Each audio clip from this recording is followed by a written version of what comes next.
Have you ever felt that strange sensation that you were meant to discover something?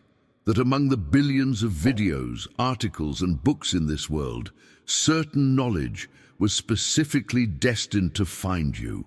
What if I told you that your presence here, watching this video at this exact moment, isn't random at all, but part of a greater design that your soul has been orchestrating all along?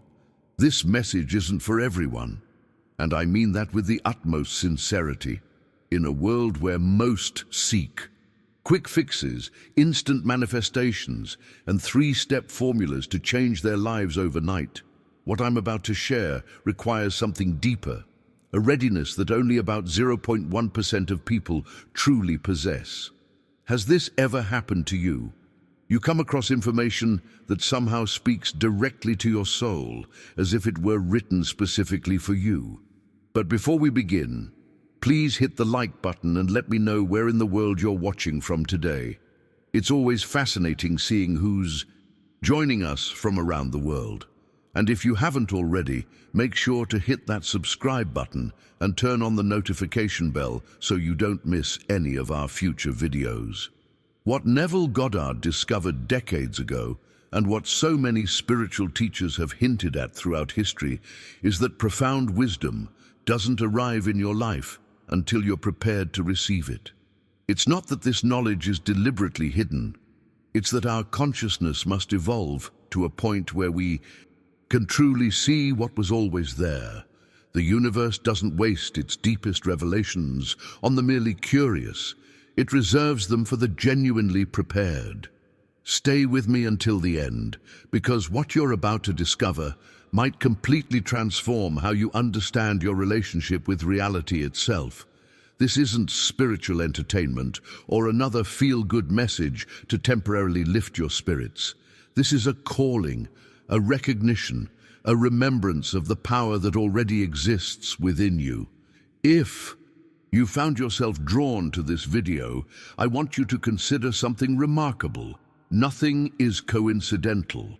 Every event, every encounter, every piece of wisdom that resonates within you is consciousness attempting to awaken itself. The fact that you're here now, listening to these words, suggests that something within you is ready to remember what you've always been, the invisible cause of everything you call your world. What Joseph Murphy understood, what the ancient texts have always pointed toward when properly interpreted, is that the external world is merely a photograph of what has already been accepted internally. The physical reality you see with your eyes is actually the past, a manifestation of what you've already become in consciousness. What if everything you're experiencing right now, every challenge, every blessing, every coincidence, is actually a reflection of your own inner state? What if the power to transform your entire reality has always been within you, waiting to be recognized? If these teachings resonate with your journey, hit subscribe to receive more insights that will help you awaken to your true creative power. Each video is designed to remind you of what you already know at the deepest level of your being.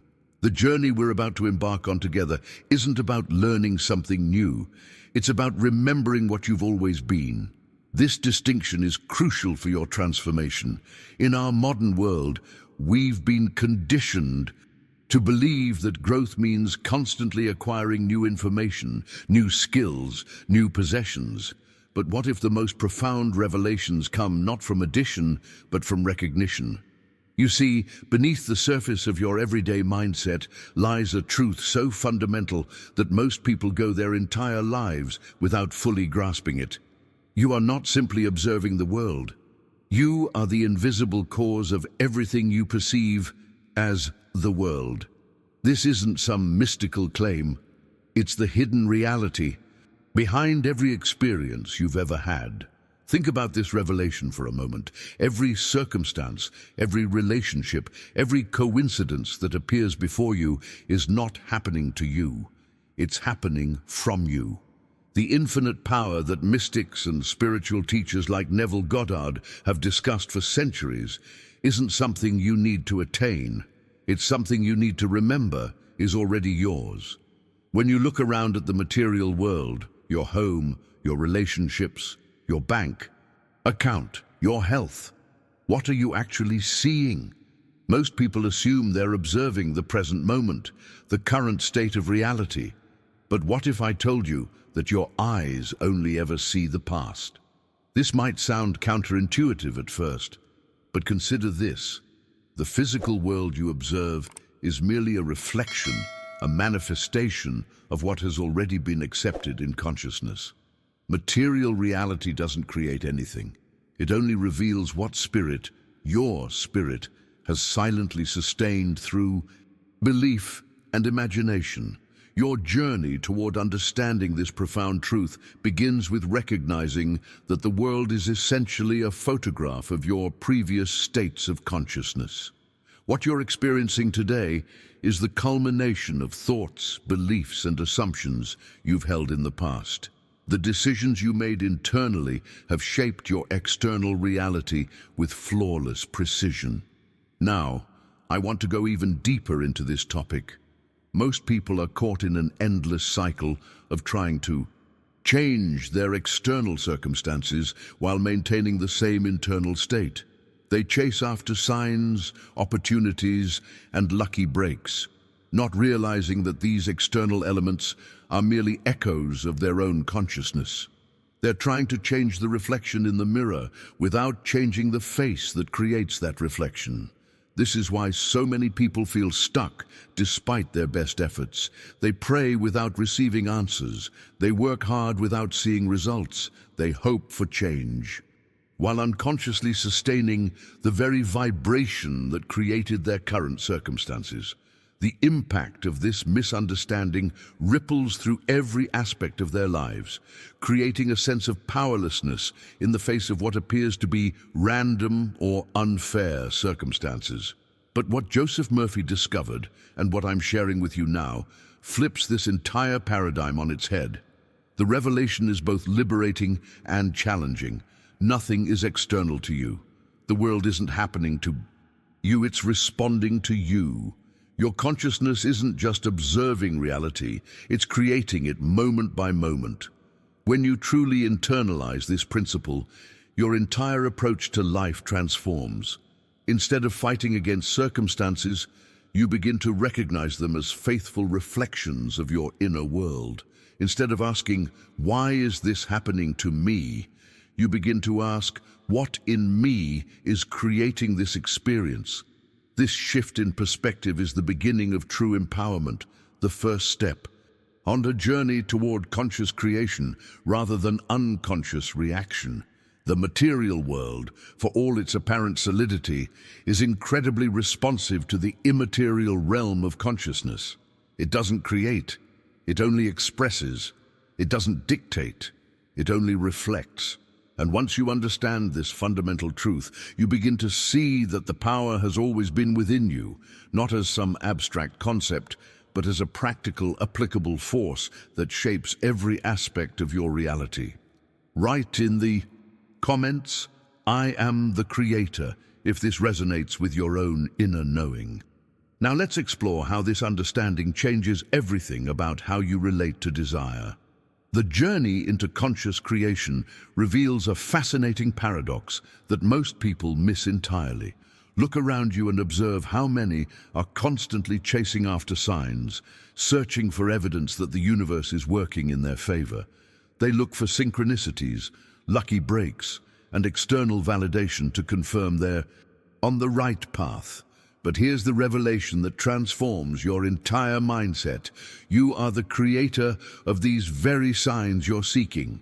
This insight completely shifts the paradigm of manifestation.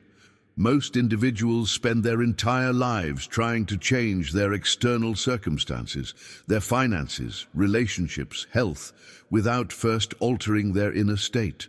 They apply for better jobs while maintaining a consciousness of lack. They seek loving partners while harboring beliefs of unworthiness. They hope for improved health while mentally reinforcing the identity of illness. The hidden truth behind this struggle is deceptively simple. Trying to change your external world without changing your inner state is precisely like attempting to change the reflection in a mirror without changing the face that creates that reflection. No matter how much you may dislike what you see in the mirror, wiping the glass won't alter the reflection. Only changing what stands before it will. Create transformation. This misunderstanding is the source of all suffering and unanswered prayers. When we plead for external circumstances to change while maintaining the same internal state, we're essentially arguing with reality itself. We're demanding that the universal law that governs all existence, that consciousness creates reality, make an exception just for us. And as you might imagine, the universe doesn't make exceptions. Now, I want to go even deeper into this topic. There's a profound distinction that Neville Goddard identified between what he called the ignorant and the awakened. It's not about intelligence or education in the conventional sense, but about understanding the true nature of creation and divinity. The ignorant, and this isn't meant as an insult, but simply as a description of a state of awareness, pray to what they perceive as a distant external God. They plead, they beg, they negotiate with this separate deity, hoping their prayers will be heard and answered. They approach life from a position of powerlessness, hoping that some external force will take pity on them and change their circumstances. The awakened, on the other hand, have experienced a profound shift in consciousness. They recognize that divinity isn't something separate or distant, but resides within them. The power they once sought outside themselves has been there all along, waiting to be recognized and expressed. This revelation changes everything about how they interact with the world around them. Instead of pleading with an external deity, they speak directly with their own being. This communication isn't loud or performative. It's silent, intimate, and charged with absolute authority and certainty.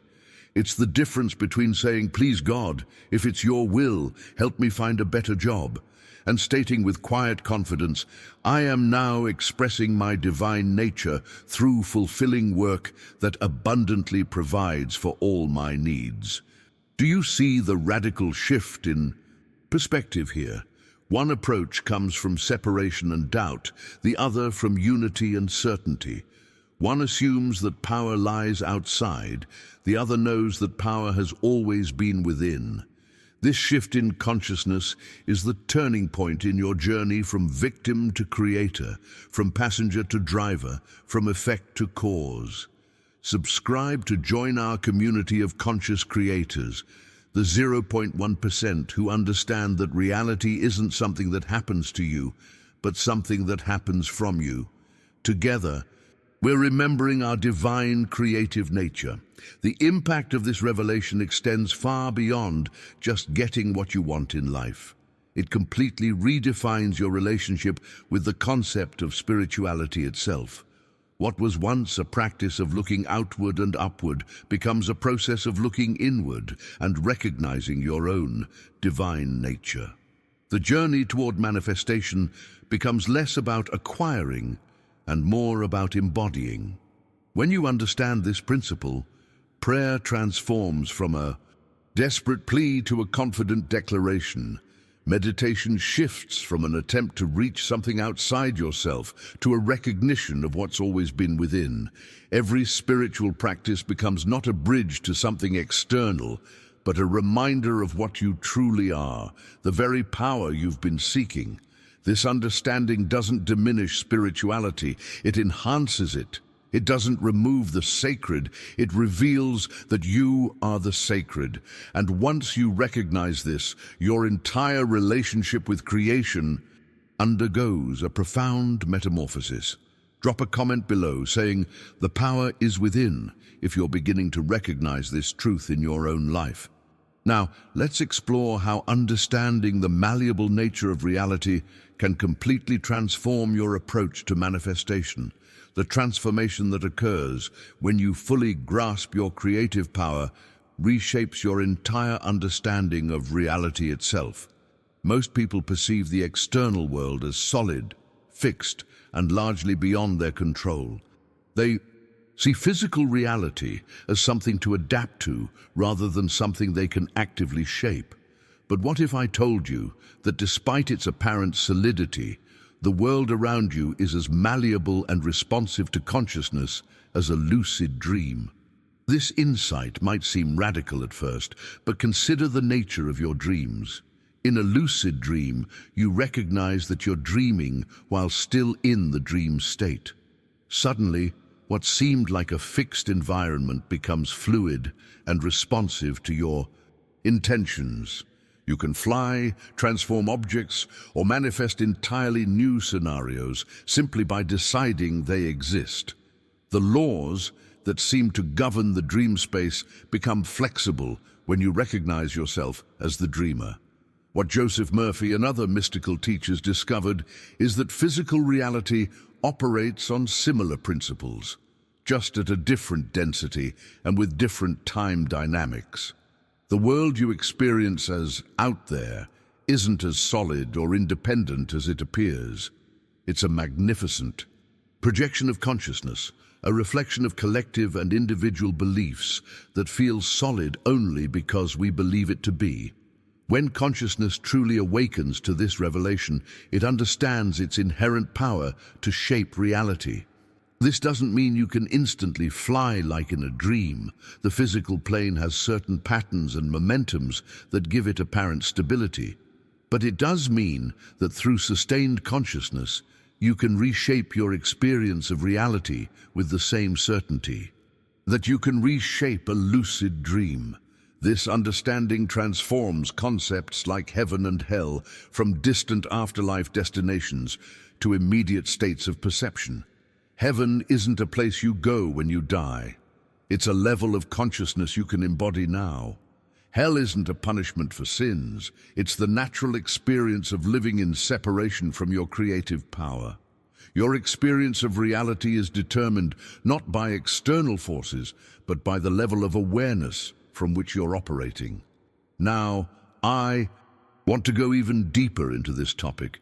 One of the most profound statements attributed to Jesus in the biblical narrative is, "I and the Father are one." This phrase has been interpreted in countless ways throughout religious history, but what Neville Goddard revealed through his remarkable insights is that this statement was never meant as religious dogma. It was, in fact, a precise scientific description of the relationship between consciousness and reality. In this illuminating perspective, the Father represents the invisible state, your consciousness, your assumptions, your beliefs, and the feeling tones you maintain.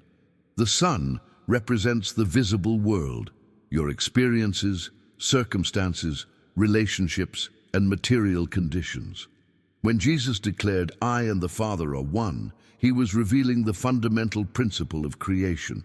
The invisible and the visible are not separate, but are one unified process.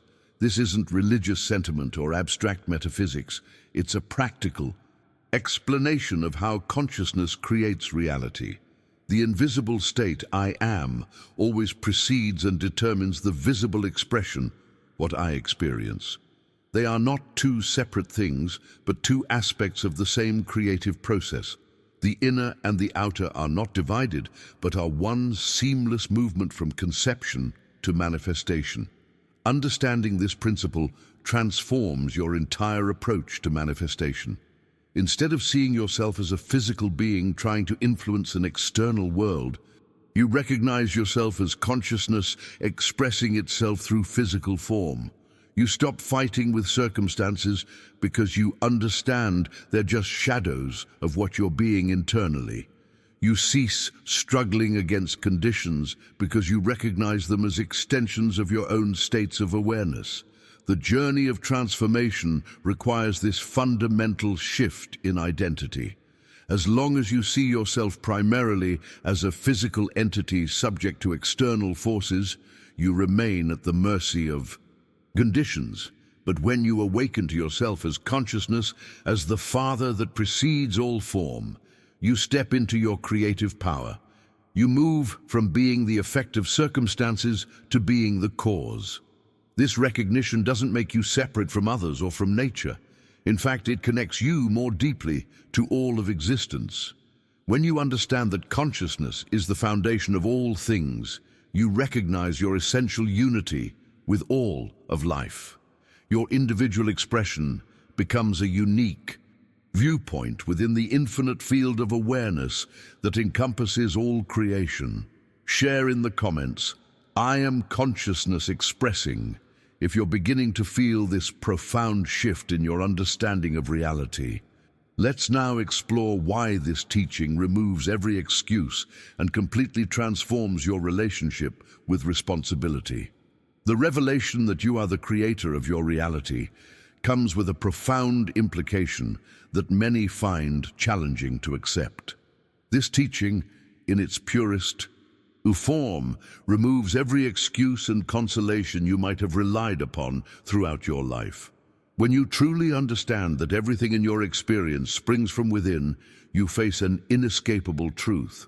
There's no one to blame for your circumstances but yourself. This realization represents both the ultimate liberation and the deepest burden of the 0.1% who are ready to embrace this wisdom. It's liberating because it places the power of transformation directly in your hands.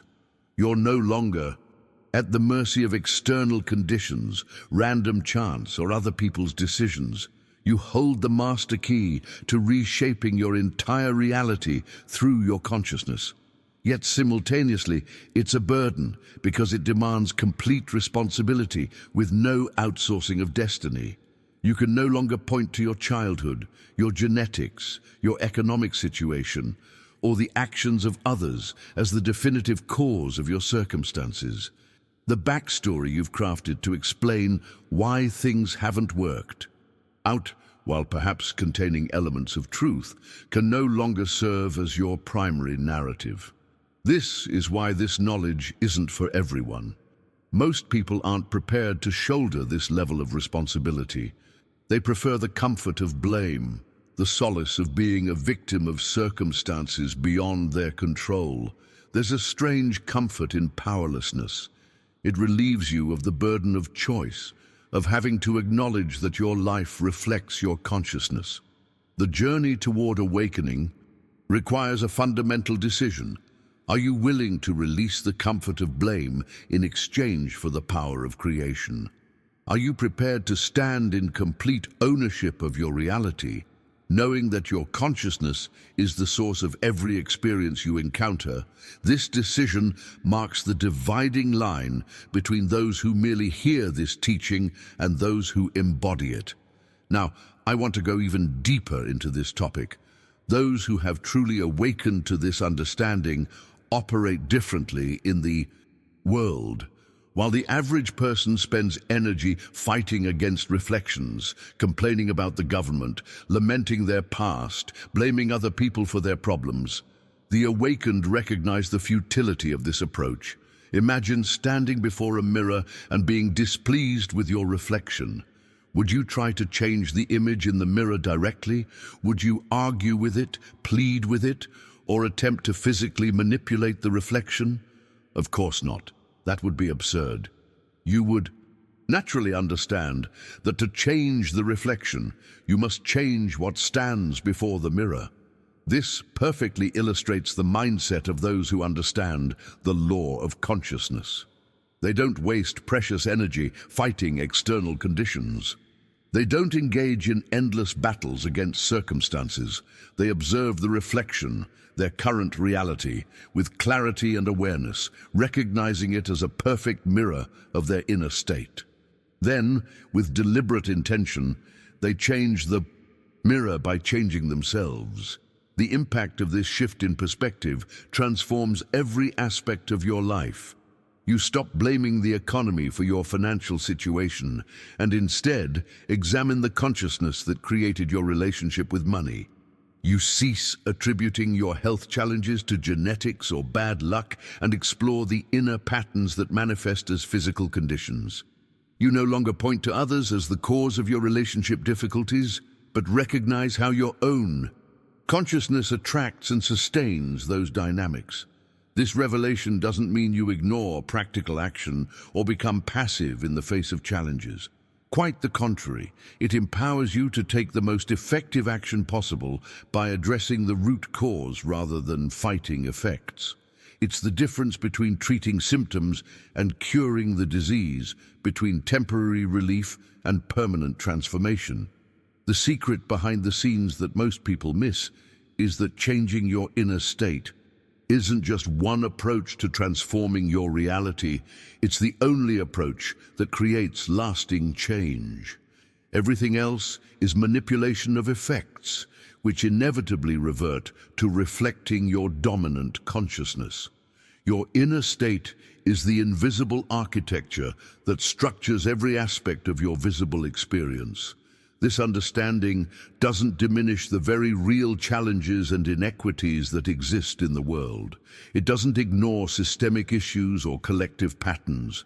Rather, it places you in the most empowered relationship possible with those conditions as a conscious creator rather than a helpless victim.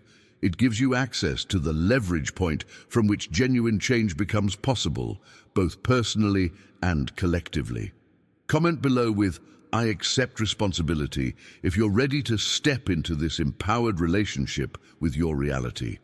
Let's now explore why this knowledge is like a mirror that reveals your true self when you engage with it. What makes this teaching particularly fascinating is that it doesn't function like conventional knowledge. Most information we encounter simply adds data to our existing framework of understanding. We learn facts, techniques, or methods, and these become tools we can use. But this wisdom operates differently. It's not a magic manual with step-by-step instructions or formulas for manifesting specific outcomes. This knowledge is more accurately described as a mirror. When you truly engage with these principles, you don't just encounter words on a page or concepts to memorize. You come face to face with yourself. The teaching reflects back to you, your own consciousness, your own assumptions, your own relationship with creative power. It reveals not just what you know, but who you are being at the deepest level. That's why two people can encounter the exact same spiritual teaching and have entirely different experiences. One person reads the words and feels a profound recognition, as if remembering something they've always known. The principles resonate at the core of their being, awakening something that was always there. The other person might find the same material confusing, abstract, or even nonsensical, not because they lack intelligence, but because they're not yet ready to recognize their own creative power and responsibility. This mirror-like quality explains why this knowledge remains invisible to those who aren't prepared to see it. You can't find what you're not yet ready to recognize in yourself. The revelation doesn't come from the words themselves, but from the resonance those words create within your own consciousness. The teaching doesn't give you power. It reveals the power that was always yours. Think of it like those 3D magic eye pictures that were popular years ago. At first glance, you see only random patterns or colors, but when you adjust your focus in a particular way, a hidden image suddenly emerges. The image was always there. It didn't suddenly materialize. What changed was your perception, your way of seeing. Similarly, this teaching doesn't create new abilities within you. It adjusts your perception so you can recognize what was always present.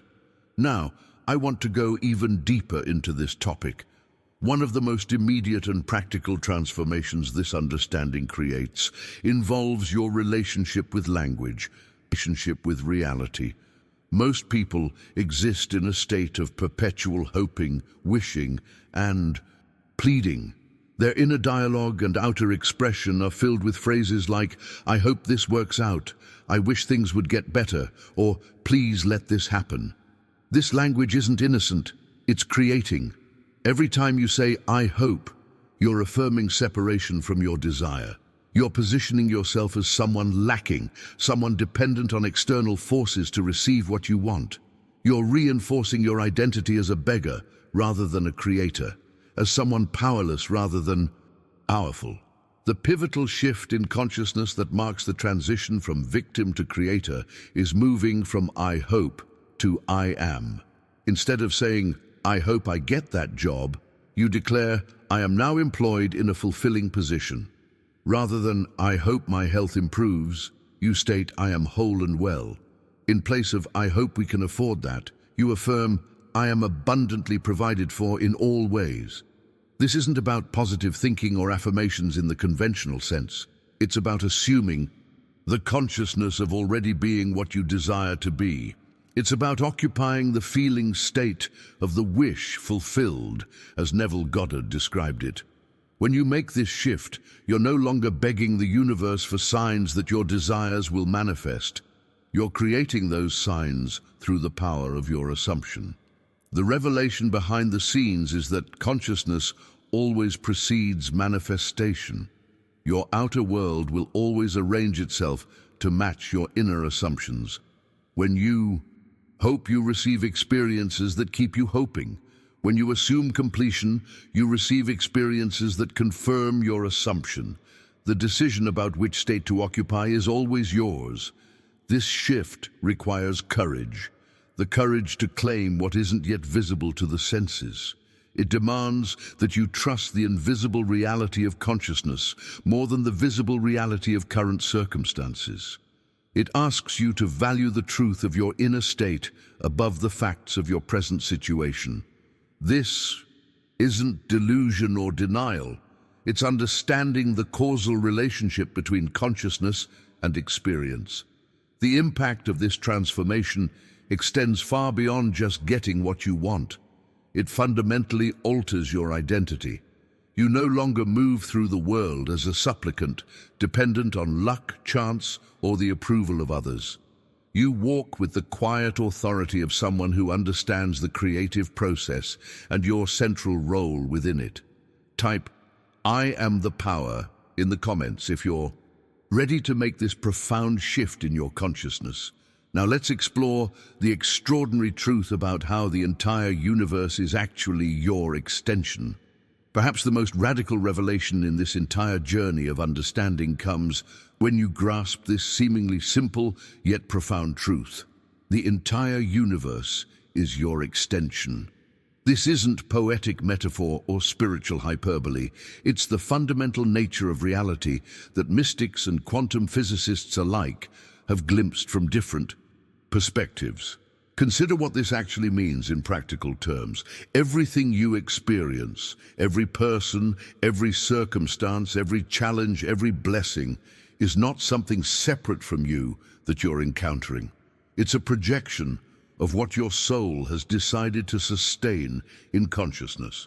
The world isn't happening to you, it's happening from you and through you. It's consciousness taking form, your consciousness expressing itself in the dimension of physical experience. This understanding shatters the conventional model of reality that most people operate from. We've been conditioned to believe that we're tiny entities in a vast universe, subject to forces beyond our control. We see ourselves as separate from our environment, our circumstances, and even from other people. But this perception of separation is the primary illusion that keeps us trapped in limitation. The 0.1% who grasp this teaching aren't chosen by external forces or random luck. They choose themselves. They step into this awareness through their own decision to recognize their creative power. They aren't waiting for permission or validation from outside sources. They simply declare, "Everything already is," and in that declaration they align with the truth of their nature as creators rather than creatures. Joseph Murphy described this shift as moving from kingdom-divided consciousness to kingdom-united awareness. When you perceive yourself as separate from your world, you create an inner conflict that manifests as outer struggle. But when you recognize that you and your world are one unified field of consciousness, that conflict dissolves and manifestation becomes as natural as breathing. Now, I want to go even deeper into this topic. The statement, "Nothing is external, everything is a reflection of your inner state," contains perhaps the most profound wisdom you could ever encounter. It completely inverts the way most people understand their relationship with reality. It suggests that there is quite literally no world outside of you. What appears as external reality is merely consciousness projected onto the screen of time and space. This revelation transforms your entire approach to life. When you truly understand that nothing is external, you stop trying to manipulate the outside world and focus instead on shifting your inner landscape. You recognize that every person who appears in your reality, every circumstance you encounter, every challenge you face is showing you something about your own consciousness. The world becomes a perfect mirror, reflecting with flawless accuracy what you are being within. Think of it like a movie projector. The images on the screen seem real and separate from the projector. They appear to have their own existence, their own dynamics and relationships. But we know that the entire drama is actually coming from the film passing through the light of the projector.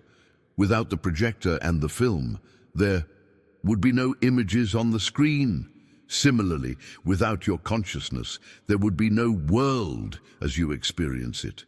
Your awareness is the light, and your beliefs, assumptions, and feelings are the film creating the specific images you perceive. This doesn't mean other people aren't real or don't have their own consciousness and agency. Rather, it means that your experience of them, how they appear to you, how they treat you, what they represent in your life, is a reflection of your own consciousness. The version of someone that appears in your reality is the version that resonates with your inner state. Change your consciousness, and your experience of that person will change as well. The revelation behind the scenes is that you never interact with an objective world. You only ever interact with your own consciousness made visible. This is why two people can encounter the exact same situation and have completely different experiences. They're not actually in the same world at all. Each is experiencing their own projection, their own reflection. The journey toward mastery involves taking complete ownership of this creative process. Instead of seeing challenging circumstances as problems to be solved or endured, you recognize them as feedback about your current state of consciousness. You use them as opportunities to identify what you're sustaining internally that's creating those external reflections. Then, instead of fighting the reflection, you change what's being reflected. This understanding doesn't make life easier in the conventional sense. It makes it more purposeful. Every experience becomes meaningful. Every encounter becomes informative. Every challenge becomes an invitation to evolve your consciousness. Nothing is random, nothing is meaningless, and nothing is separate from you. If you're beginning to sense the profound implications of this revelation, write, "I am the projector," in the comments below.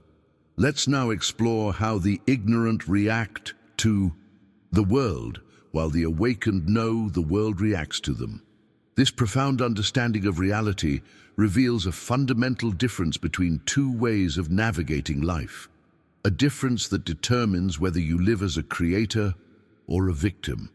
The ignorant, and again, this isn't a judgment but a description of a state of awareness, react to the world. They perceive life as a series of external events happening to them, to which they must respond. They see themselves as the effect of circumstances rather than the cause. Most people operate from this reactive paradigm. When something good happens, they feel happy. When something bad happens, they feel sad. Their internal state is constantly at the mercy of external conditions. They're like emotional pinballs, bounced around by whatever circumstances appear in their path. Their happiness, confidence, and sense of security depend entirely on what's happening out there. But those who have awakened to the law of consciousness understand a revolutionary truth. The world isn't causing your reactions, it's reacting to you. Your circumstances aren't random events happening to you, they're reflections responding to your inner state. This complete reversal of understanding transforms everything about how you navigate reality. It shifts you from passenger to driver, from reactor to creator. This revelation exposes the invisible cycle that keeps most people trapped. They react to circumstances, which strengthens the consciousness that created those circumstances, which then produces more of the same circumstances, which they react to again, round and round in an endless loop. The only way to break this cycle is by turning inward and changing the source, your state of consciousness, rather than fighting effects. Think of it like trying to change a movie by manipulating the screen. No matter how much you might push, pull, or alter the screen itself, the images will continue playing exactly as they are, because the screen isn't the source. Only by changing the film in the projector can you change what appears on the screen. Similarly, only by changing your consciousness can you change what appears in your reality. Now, I want to go even deeper into this topic. Have you noticed a fascinating pattern in how people try to solve their problems? When faced with challenging circumstances, most immediately look for external changes they can make. They change jobs, hoping a new workplace will bring fulfillment.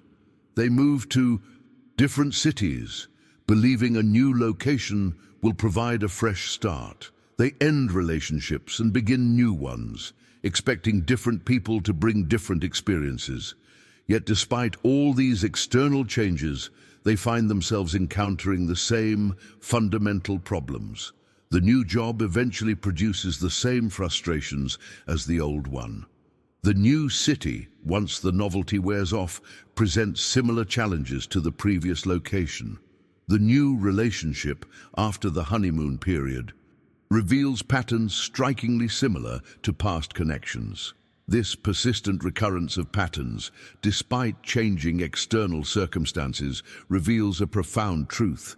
While the scenery changes, the state of consciousness remains the same. And it's the state, not the scenery, that creates the experience. The hidden catalyst behind every circumstance isn't the external environment, but the internal environment of your assumptions, beliefs, and feeling tones. Joseph Murphy described this phenomenon as traveling while staying in the same place. You can move physically across the globe while remaining in exactly the same place in consciousness. And as long as your state remains unchanged, your essential experience will remain unchanged as well, regardless of how dramatically you alter the external details of your life. This insight explains why some people can move from poverty to wealth through external means, like winning the lottery, and quickly return to poverty. Their poor consciousness remains intact despite the temporary change in circumstances. It also explains why others can experience severe external setbacks and quickly recover. Their abundant consciousness naturally recreates conditions that match their internal state. The journey of transformation requires recognizing that lasting change never comes from manipulating effects. It comes from altering causes.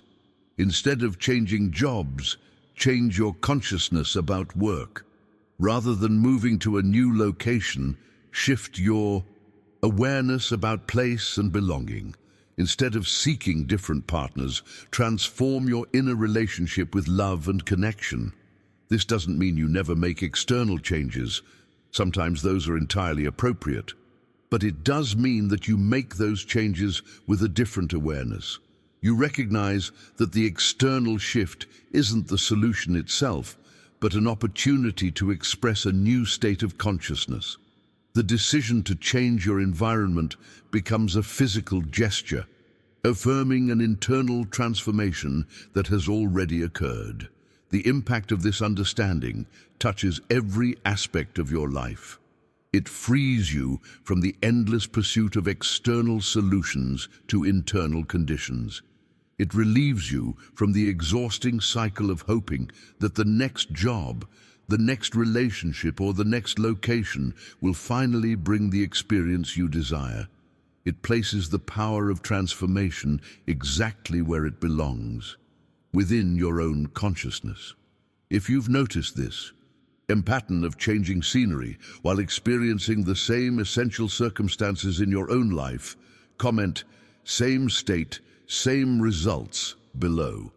Let's now explore the profound truth that nothing happens to you that hasn't first happened in you. The journey into conscious creation leads us to one of the most powerful revelations you could ever encounter. Nothing happens to you that hasn't first happened in you. This statement completely transforms how you interpret every experience in your life. It suggests that the external events, circumstances, and relationships you encounter aren't random occurrences happening to you. They're the effects of invisible causes within your own consciousness. Joseph Murphy articulated this principle beautifully when he wrote that every tangible effect in your life is the result of an invisible cause within your mind. The outer world of form doesn't create your experiences. It merely expresses what has already been accepted and sustained within your consciousness. Your thoughts, beliefs, assumptions, and most importantly, your feeling states are the hidden catalysts behind every circumstance you encounter. This understanding creates a profound shift in how you relate to challenges. When difficulties arise, the average person immediately asks, "Why is this happening to me?" This question positions you as a victim of random or malevolent forces. It assumes that circumstances create your experience, rather than the other way around. But when you understand the law of consciousness, you ask a completely different question. What in me is projecting as this experience? This simple shift in questioning changes everything. Instead of looking outward for causes and solutions, you look inward. Instead of blaming, complaining, or feeling victimized, you become curious. Every circumstance becomes an opportunity to better understand your own consciousness.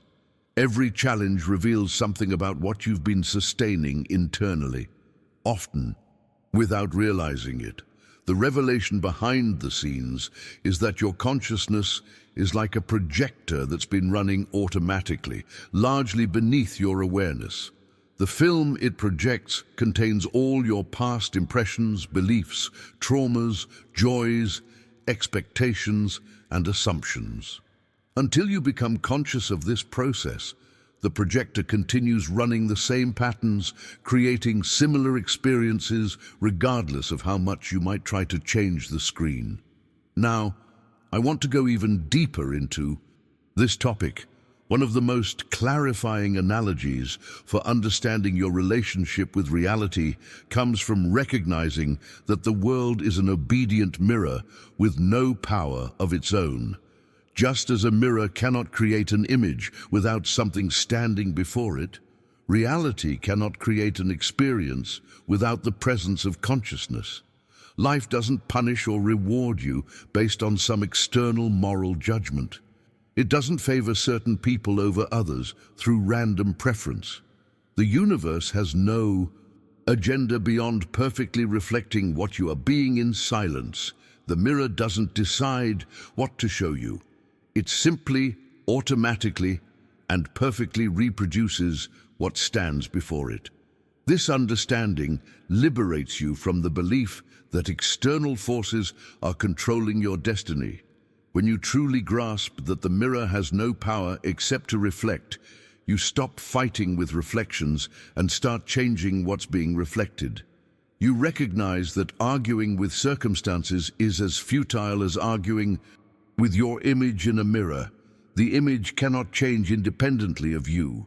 It can only change when you change. The transformation this creates in your approach to challenges is remarkable. When difficulties arise, instead of feeling victimized or overwhelmed, you recognize them as faithful reflections of something in your consciousness. This doesn't mean you blame yourself or indulge in self-criticism, quite the opposite. It means you approach challenges with compassion, curiosity, and a sense of empowerment, knowing that by changing your state, you change your world. Think of a time when you experienced persistent problems in a particular area of life, perhaps relationships, finances, health, or career. Despite your best efforts to change the external circumstances, the same patterns kept appearing in new forms. This wasn't because you were unlucky or doing something wrong on a practical level. It was because the mirror was faithfully reflecting what you were being in consciousness. The mirror analogy also explains why spiritual practices like meditation, visualization, and affirmation can be so powerful when properly understood. These aren't techniques for manipulating an external world. They're methods for changing what stands before the mirror. When you shift your state of consciousness, the mirror of life has no choice but to reflect that shift back to you as changed circumstances. This principle applies to every aspect of life. Your financial situation perfectly reflects your consciousness about money and value. Your physical health mirrors your inner relationship with your body and vitality. Your social connections reflect your consciousness about relationships and self-worth. The mirror doesn't lie, distort, or fabricate. It simply shows you what you are being, often more clearly than you can see yourself. The journey toward mastery involves developing an increasingly conscious relationship with this mirror. Instead of reacting to reflections as if they were independent realities, you use them as feedback about your inner state. You learn to read the mirror, understanding that everything it shows you contains valuable information about what you're sustaining in consciousness. If this understanding of life as a perfect mirror resonates with you, write, "I change the reflection by changing myself," in the comments. Now let's explore the profound truth that if nothing is external, then everything is possible. When you fully embrace the understanding that nothing is external, you arrive at one of the most liberating realizations possible. If everything is a reflection of consciousness, then everything is possible. This truth forms the very foundation of freedom. It completely transforms your relationship with limitations, obstacles, and apparent impossibilities in your life. Think about what this really means. If circumstances have no independent existence, if they're merely reflections of your consciousness, then there are no real obstacles. In the conventional sense, what appears as a barrier is actually a reflection of inner resistance. What seems like an impossibility is actually a mirror showing you a limitation in consciousness. Once you recognize this, transformation becomes not just possible, but inevitable when you shift your inner state. Most people live their entire lives fighting against what they perceive as external limitations. They struggle against economic conditions, social circumstances, physical constraints, and countless other realities they believe are fixed and unyielding. But these conditions only appear fixed because the consciousness that created them remains fixed. Change the consciousness, and the conditions must change as well. This revelation doesn't dismiss the very real challenges that exist in human experience. It doesn't suggest that transformation happens instantly or without effort. What it offers instead is a completely different understanding of where to direct your effort. Instead of exhausting yourself fighting against reflections, you focus your energy on changing what's being reflected. Now, I want to go even deeper into this topic. Those who have truly awakened to this understanding operate fundamentally differently in the world. While most people wait impatiently for external conditions to improve, for the economy to get better, for other people to change, for circumstances to align more favorably, the awakened recognize the futility of this approach. Those who understand the law don't waste precious time and energy trying to force external conditions to change. They don't engage in endless battles against circumstances or people. They don't complain about the way things are while doing nothing to alter their own consciousness. Instead, they focus entirely on improving themselves, on changing their inner state, knowing with absolute certainty that the world must reorganize itself to mirror their new identity. This approach represents a complete reversal of conventional wisdom. Most people believe that when their circumstances improve, they'll finally be able to feel better. They think, when I have more money, I'll feel abundant. When I find the right relationship, I'll feel loved. When my health improves, I'll feel vital. But those who understand the law recognize that this equation is backward. You must first embody the consciousness of abundance to experience abundant circumstances. You must first assume the feeling of being loved to attract loving relationships. You must first occupy the state of vitality for your health to transform. The journey of transformation always begins within. The decision to change your consciousness rather than fight circumstances is perhaps the most empowering choice you can make. It places the power exactly where it belongs, in your hands rather than in external conditions. It liberates you from dependence on people, events, or circumstances aligning in a particular way. It gives you access to the only true point of leverage in creation, your own state of being. This understanding doesn't lead to passivity or acceptance of undesirable conditions. Quite the opposite. It leads to the most effective action possible. When you change yourself, rather than trying to change the world, you engage with life from a completely different level of power. You no longer try to rearrange the pixels on the screen. You change the projection itself. You no longer treat symptoms. You address the cause. The revelation that transformed the lives of those who studied with Neville Goddard was this: the world doesn't change first, and then you follow. You change first, and the world follows. This complete reversal of understanding shifts you from victim to creator, from reactor to initiator, from effect to cause. It places you at the center of your experience, not as an ego identity, but as the consciousness from which all experience arises.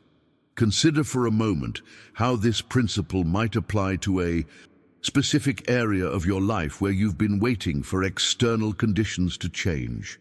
What if, instead of waiting, you were to assume the consciousness of what you desire as if it were already accomplished? What if, instead of hoping for a better future, you were to embody a new state in the present? The world, as a faithful mirror, would have no choice but to reflect that change back to you. If this principle of changing yourself, rather than waiting for the world to change, resonates with you, comment "I change first" below. Now let's explore the profound truth about desire and how it functions in consciousness. One of the most transformative revelations you'll encounter on this journey involves completely reimagining your understanding of desire itself. Most people have been conditioned to view desire as a form of lack, as evidence that something is missing from their lives. They experience desire as a kind of torment, a painful reminder of what they don't have. But this fundamental misunderstanding prevents them from recognizing the true nature and purpose of desire in the creative process. Here's the revelation that changes everything. Desire isn't a request, it's a summons. When a true desire arises within you, it isn't random or accidental. It isn't just a preference or a wish. It's a direct call from your higher self, indicating that the reality containing that desire already exists in another dimension of consciousness. It's your own expanded awareness, reaching back to your current state, saying, "This is already yours. Come and claim it." This understanding transforms how you relate to every desire that arises within you. Instead of seeing desire as evidence of lack, you recognize it as evidence of abundance. The very presence of desire is confirmation that its fulfillment already exists. Desire doesn't appear to torment you. It appears to guide you toward an expanded experience of life that's already waiting for you to step into it. Neville Goddard described this beautifully when he said that desire is the impulse of the possible seeking expression. In other words, desire isn't fantasizing about the impossible. It's the possible reaching into your awareness, seeking to be manifested through you. The fact that you can desire something is evidence that it exists within the realm of possibility for you. If it truly weren't possible, you wouldn't be able to conceive of it as a genuine desire. Now, I want to go even deeper into this topic. One of the most common patterns that prevents people from manifesting their desires is what we might call desire abortion. The average person kills desire before fully conceiving it in consciousness. Here's how this typically unfolds. A desire arises, perhaps for a new career, a loving relationship, financial abundance, or vibrant health. Instead of nurturing this desire through the complete creative process, they immediately compare it with their current circumstances. Looking at their present situation, they don't see the means of fulfillment. They don't see how they could possibly transition to that new career. They don't see eligible partners in their current social circle. They don't see how their financial situation could transform. And because they don't see the means, they abandon the end. They give up on the desire itself, often reinforcing limiting beliefs about what's possible for them. This common pattern reveals a fundamental misunderstanding about how manifestation works. When desire first appears, it rarely comes accompanied by the full blueprint for its manifestation. The pathway often remains invisible until you commit to the end result in consciousness. As Joseph Murphy explained, it's not your job to figure out how your desire will manifest. That's the work of infinite intelligence operating through the law. Your job is simply to assume the feeling of the wish fulfilled and maintain that state with faith and confidence. The hidden truth is that desire appears not to torment, but to remind you of your heritage. Every genuine desire that arises within you is actually a glimpse of your own unmanifested potential, calling you forward into greater expression. It's a reminder of what's already yours on another level of consciousness, waiting for you to align with it through your feeling state. This understanding explains why some desires feel so natural and authentic, while others feel forced or artificial. The desires that resonate deeply are those that align with your true path and potential. They're calling cards from your expanded self, invitations to step into more of who you truly are. They aren't random wants or conditioned preferences. They're glimpses of your own unmanifested reality, seeking expression through you. The journey of manifestation requires developing a new relationship with desire. Instead of viewing desire as evidence of what you lack, you recognize it as confirmation of what's already yours in potential form.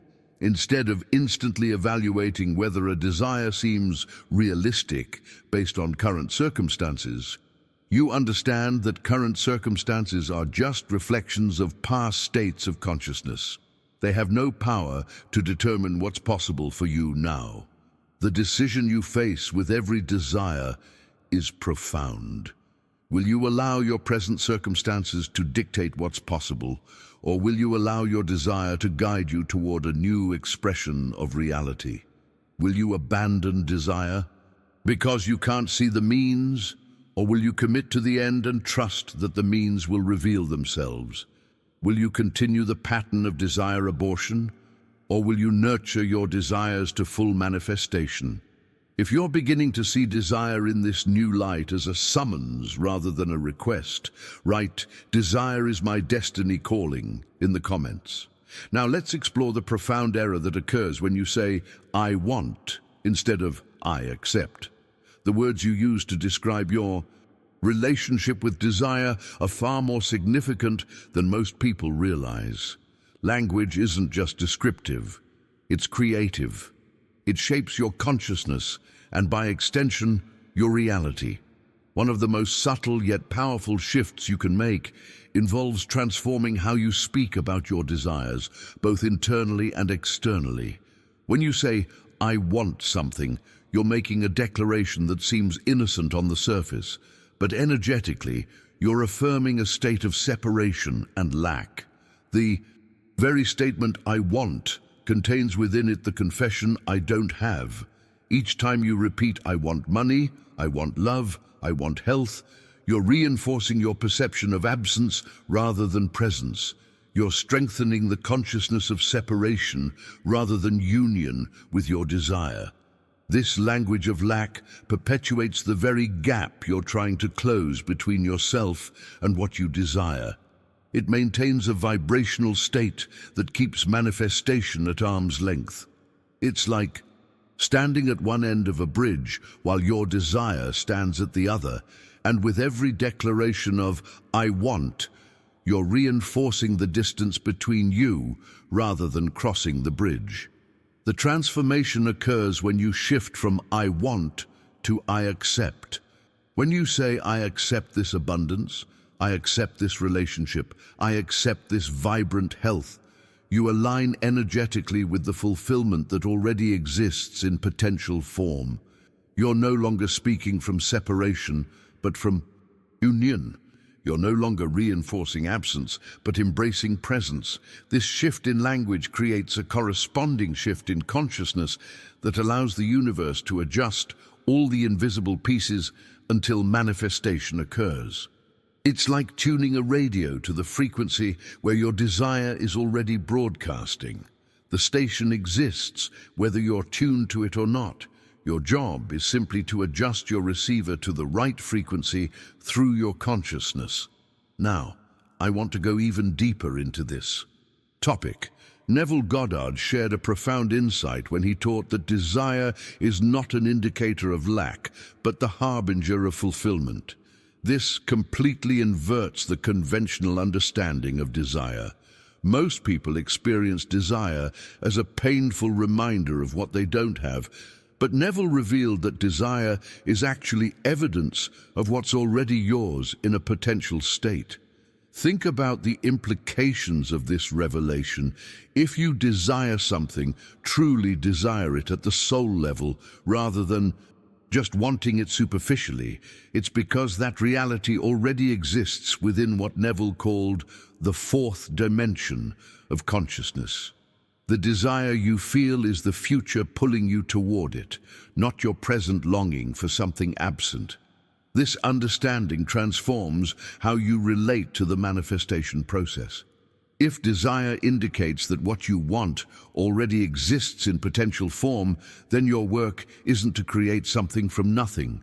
Your work is simply to assume the state of having already received it. The bridge between desire and manifestation isn't construction, it's assumption. It's stepping into the feeling state of the wish, fulfilled even before external evidence appears. When you understand this principle, you recognize that the gap between desire and fulfillment exists only in perception, not in reality.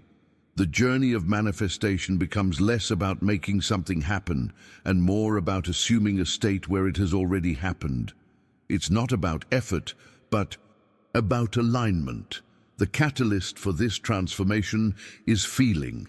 It's not enough to intellectually know that your desire already exists potentially. You must feel it as present reality. As Joseph Murphy explained, feeling is the secret. The intellectual awareness that something is possible doesn't trigger manifestation. The feeling tone of already having received does. When you combine the shift from "I want" to "I accept" with the feeling of already having received, you create a powerful alignment in consciousness that the universe must respond to. This isn't magical thinking. It's understanding the law that governs creation. Just as the law of gravity doesn't need your belief to function, the law of consciousness operates whether you understand it or not. But when you do understand it, you can work with it intentionally, rather than against it unconsciously. The journey of manifestation thus becomes about sealing your desire through feeling tones, rather than struggling to make something happen through force.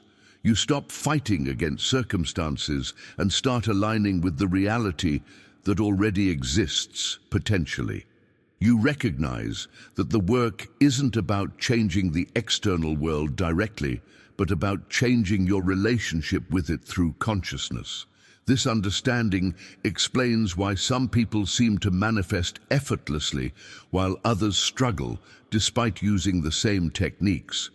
The difference isn't in what they do externally, but in the consciousness from which they operate.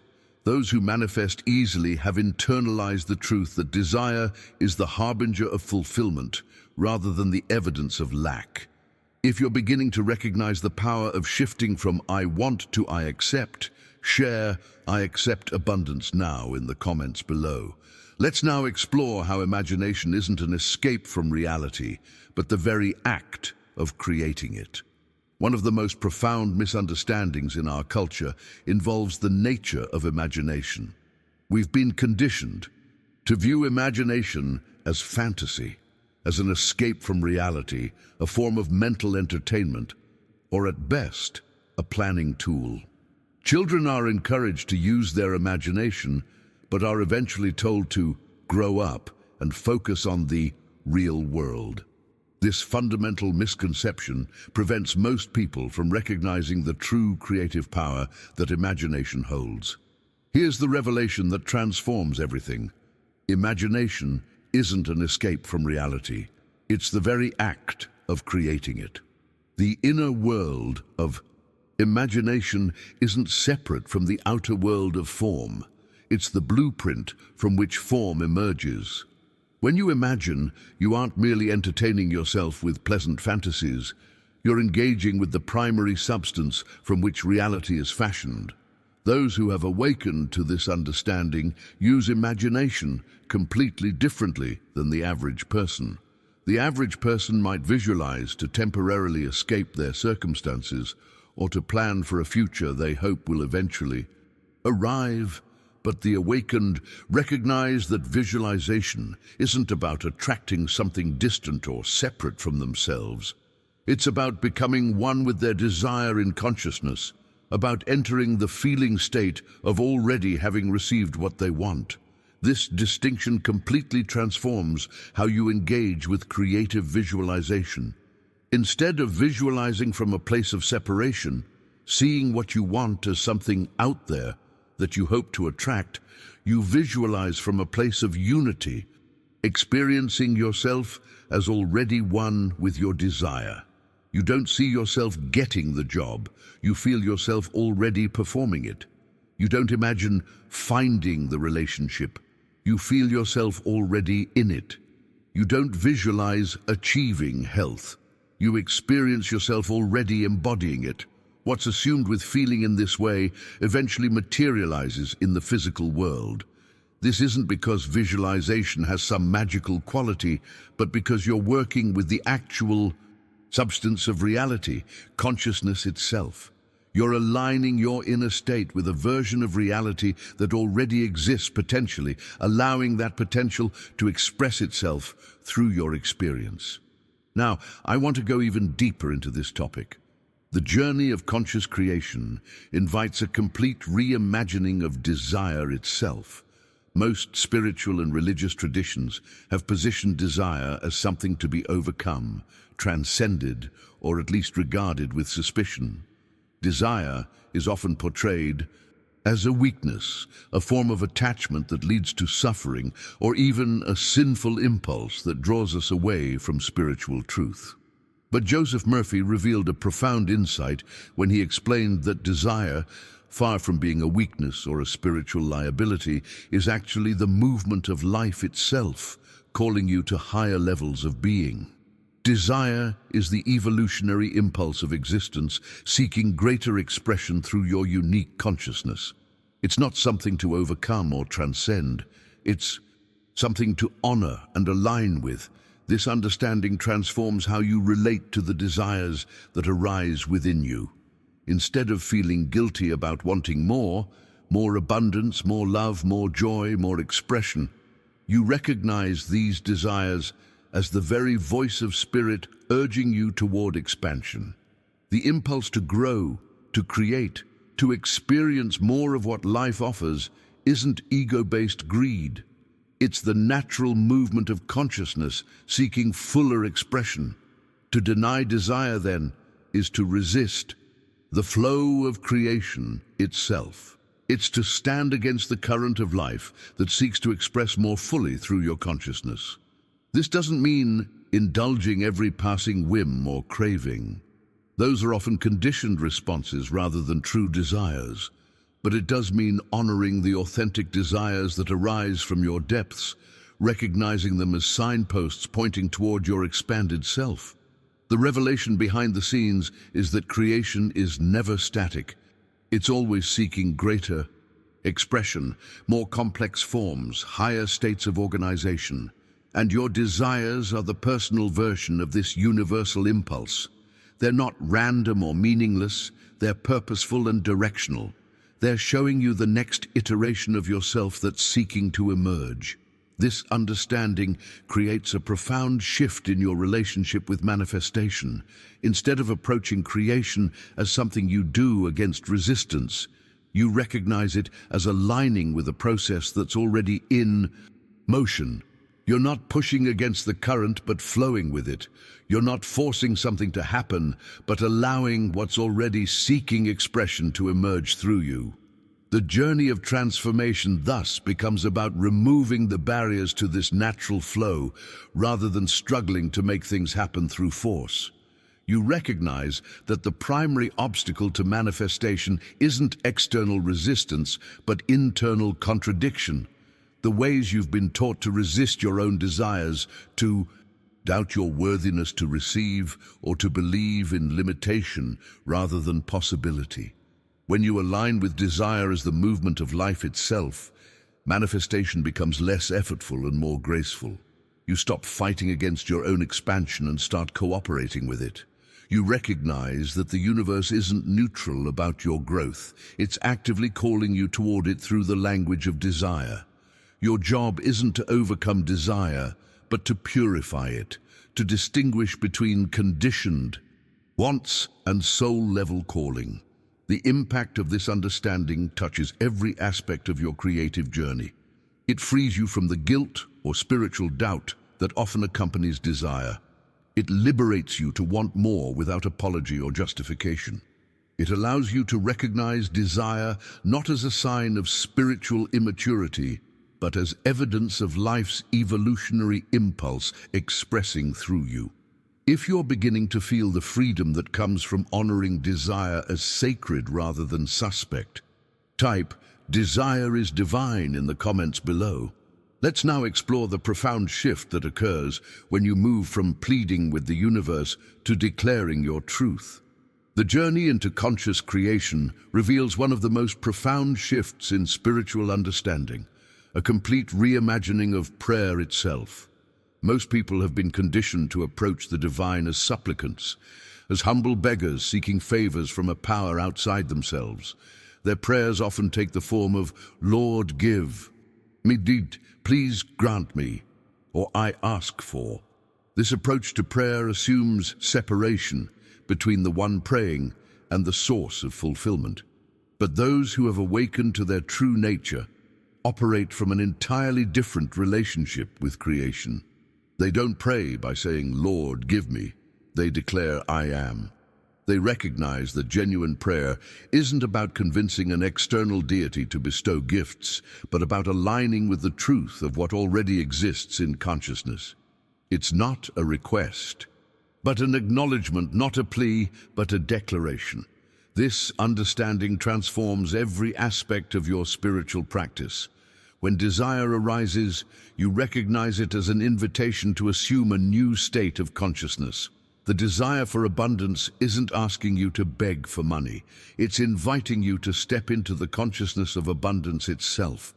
The desire for relationship isn't suggesting you plead for a partner. It's calling you to embody the state of being loved.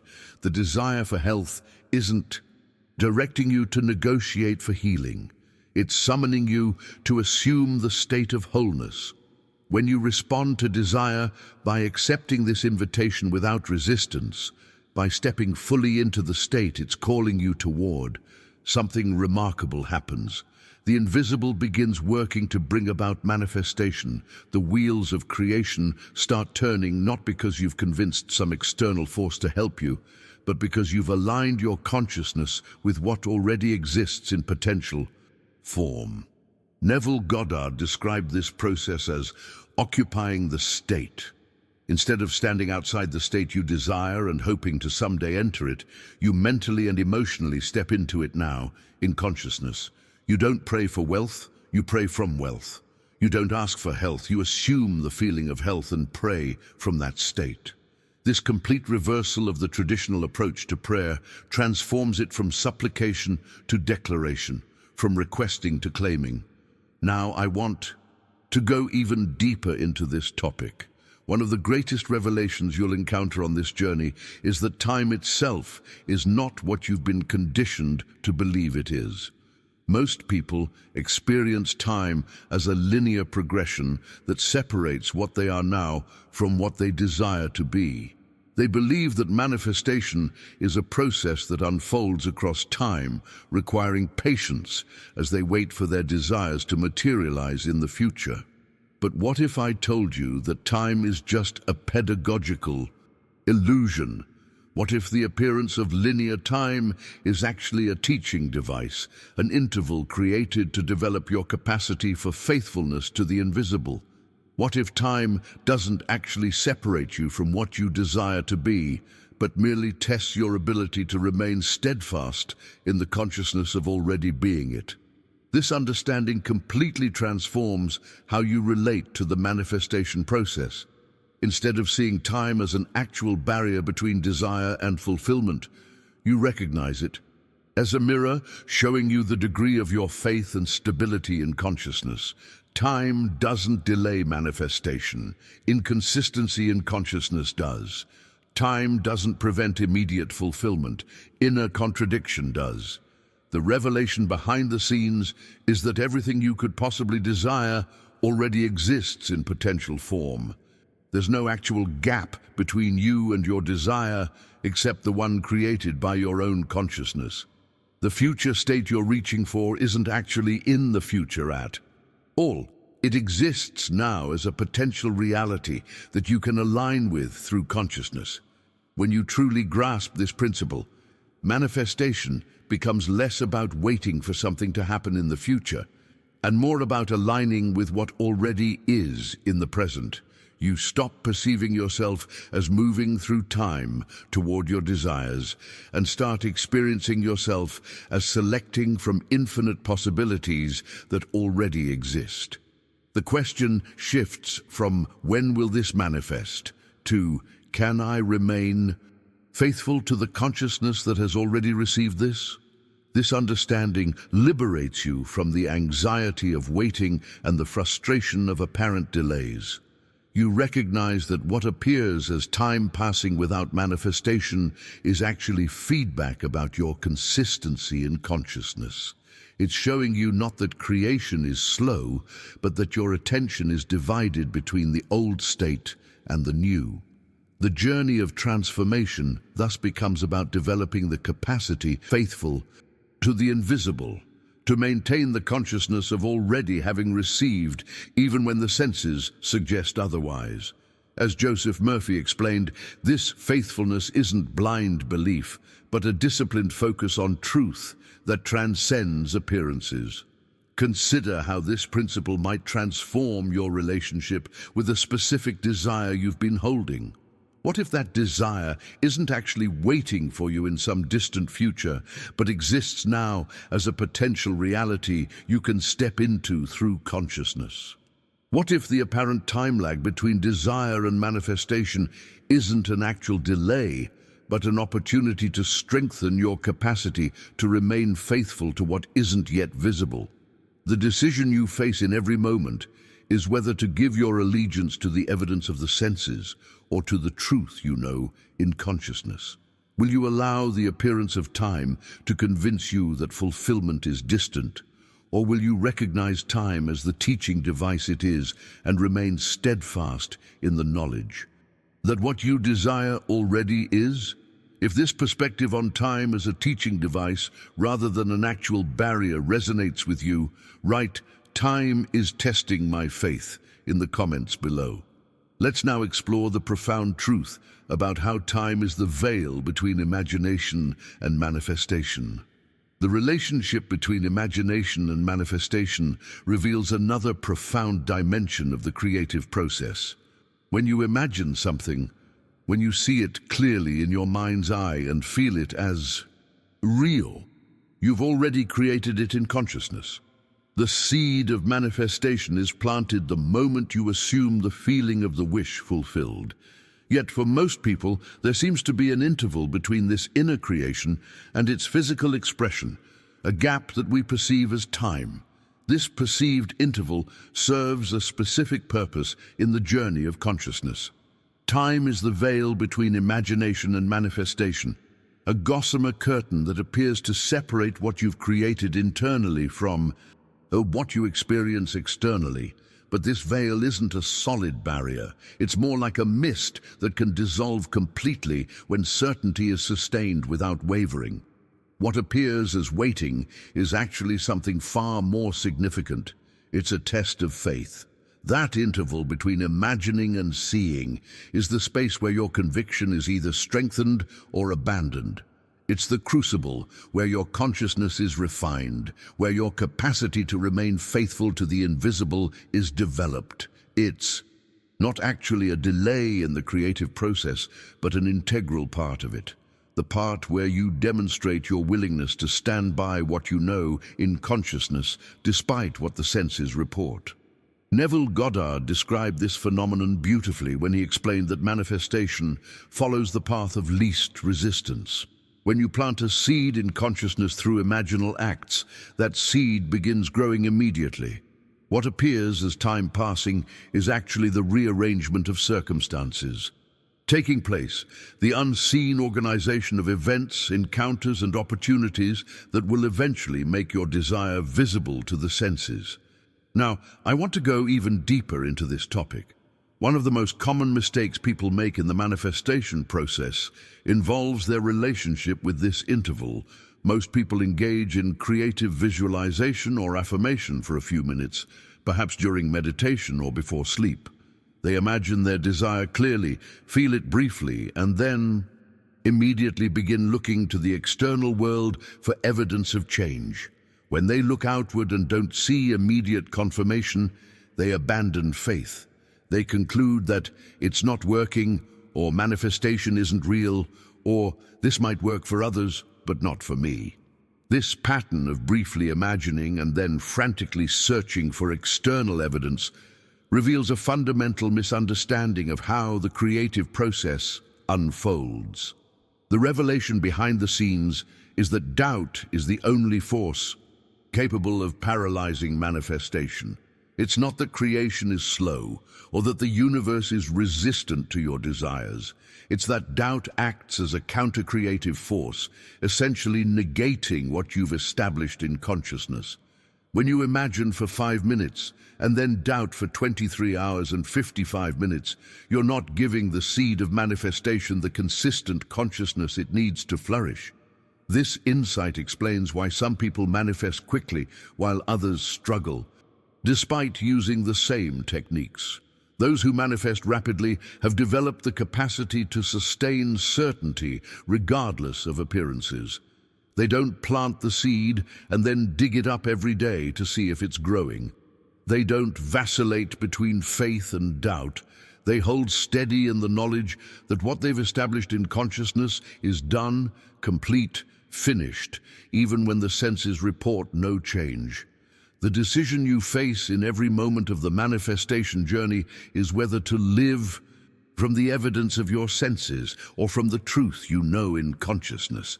Will you allow the appearance of no movement to shake your conviction? Or will you recognize this interval as the perfect opportunity to demonstrate your faith in the invisible reality of what you've created? Consider a specific desire you're currently working with.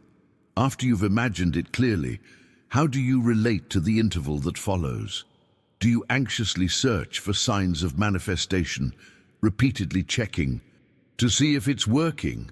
Or do you rest in the quiet certainty that what you've established in consciousness is already done, allowing the bridge of incidents to build itself without your anxious interference? The journey of transformation invites you to develop a new relationship with this creative interval. Instead of perceiving it as waiting, as dead time between desire and fulfillment, recognize it as the active gestation period where your creation is taking form. Instead of using this time to doubt and undermine your manifestation, use it to deepen your certainty and strengthen your alignment with the state you've assumed. The impact of this shift in perspective is profound. When you stop perceiving the interval as evidence that it's not working and start recognizing it as the natural unfoldment of creation, manifestation becomes less stressful and more graceful. You're no longer fighting against time, but working with it, understanding its pedagogical purpose in the creative process. Comment: the veil is dissolving below if you're experiencing this shift in your understanding of the creative interval. Let's now explore how what most people call delay isn't actually delay from the universe, but inner instability. One of the most liberating revelations you'll encounter on this journey involves completely reimagining what we call delay in the manifestation process. When most people experience a gap between setting an intention and seeing it manifest, they assume something is wrong. They conclude that the universe is resistant, that they're doing something incorrectly, or that manifestation simply doesn't work for them. But what if what we perceive as delay isn't delay at all? Joseph Murphy shared a profound insight when he explained that time is actually how the unconscious person measures their own inconsistency. What appears as delay in the external world is actually a perfect reflection of inner instability in consciousness. It's not that the universe is slow to respond or resistant to your desires. It's that your vibration, your feeling state, hasn't yet stabilized in the assumed state of having already received. Think of it like tuning a radio. When you're between stations, you experience static, an unclear, inconsistent signal. The broadcast isn't resisting you. It's simply responding perfectly to the unstable frequency you're currently tuned to. Similarly, when your consciousness vacillates between the old state and the new, between lack and abundance, between loneliness and love, between illness and health, the world reflects back this instability as what appears to be delay. The world doesn't resist your desires. It simply waits for your vibration to stabilize in the assumed state. It's responding with perfect precision to exactly what you're being in consciousness moment by moment.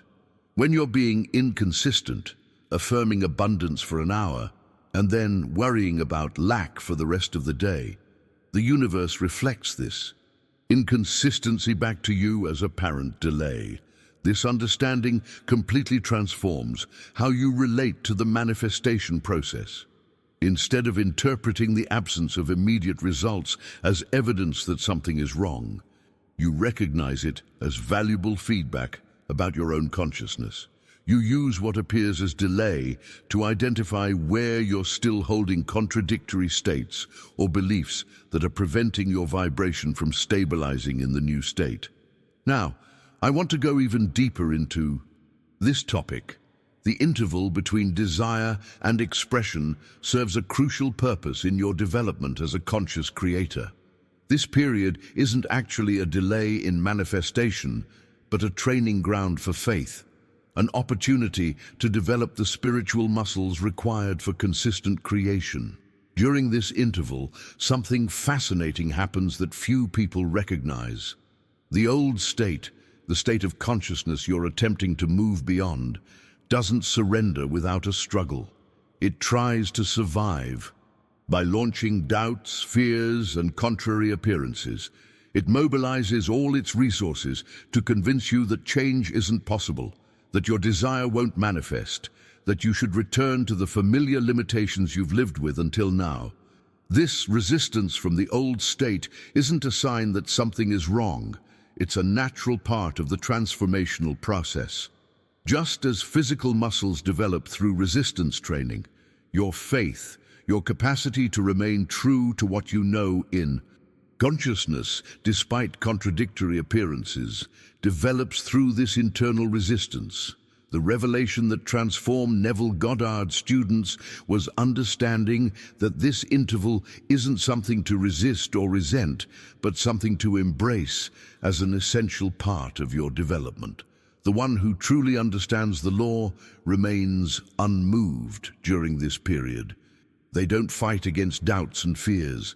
They simply observe them passing through consciousness without giving them power. They maintain certainty in the face of contrary evidence, knowing that the invisible must eventually become visible when consciousness is unwavering. This understanding explains why persistence is such a crucial element in successful manifestation. It's not that repetition somehow convinces the universe to give you what you want. It's that persistent assumption of the state eventually stabilizes your vibration completely in the new reality, eliminating the inner contradictions that were creating the appearance of delay. The decision you face in every moment of the manifestation journey is whether to give power to the apparent facts of your current reality or to the truth you know in consciousness. Will you allow the doubts, fears, and contrary appearances launched by the old state to convince you to abandon your new assumption? Or will you recognize these challenges as the very training your consciousness needs to develop unwavering faith? Consider a specific desire you're currently working to manifest. When doubts arise, and they will, can you recognize them not as truth but as the death throes of the old state fighting for survival? When contrary evidence appears, and it will, can you see it not as proof that manifestation isn't working, but as the perfect opportunity to strengthen your faith muscle by remaining steady in your assumed state? The journey of transformation isn't about avoiding these challenges, but about developing the capacity to move through them with your consciousness intact. It's about recognizing that what appears as delay is actually development, the necessary training that transforms you from a wishful thinker into a conscious creator. This understanding transforms your entire relationship with the creative process. Instead of becoming frustrated or discouraged when manifestation doesn't happen instantly, you recognize the wisdom in the unfoldment. You understand that the timing isn't arbitrary, but perfectly aligned with the development of your consciousness. You see that what you've been calling delay is actually perfect precision. If you're beginning to recognize how your own consciousness creates what you've been perceiving as delay, write, "I am stabilizing my vibration" in the comments. Let's now explore the profound truth that silence is the true voice of God. The journey into conscious creation leads us to perhaps the most counterintuitive revelation of all, one that completely transforms how you understand the creative process. While we live in a world that celebrates noise, that values constant communication, that prizes eloquence and persuasion, the deepest truth about creation is this: silence is the true voice of God. Most people approach manifestation through excessive talk. They repeat affirmations endlessly. They plead with the universe. They declare their intentions repeatedly, and they often contradict themselves hourly through their words and thoughts. They believe that more words, more techniques, and more effort will somehow convince the universe to grant their desires. But those who have awakened to their true creative power operate entirely differently. The Creator speaks little and primarily within. They recognize that the universe doesn't respond to noise, to endless chatter, pleading, or verbal repetition. It responds to the silent vibration emanating from a stable inner state. It's not moved by what you say, but by what you are being in the depths of consciousness. A single moment of genuine inner knowing carries more creative power than years of empty words or mechanical techniques. This understanding transforms your entire approach to manifestation. Instead of focusing on saying the right things or using the perfect technique, you direct your attention toward establishing and maintaining the right inner state.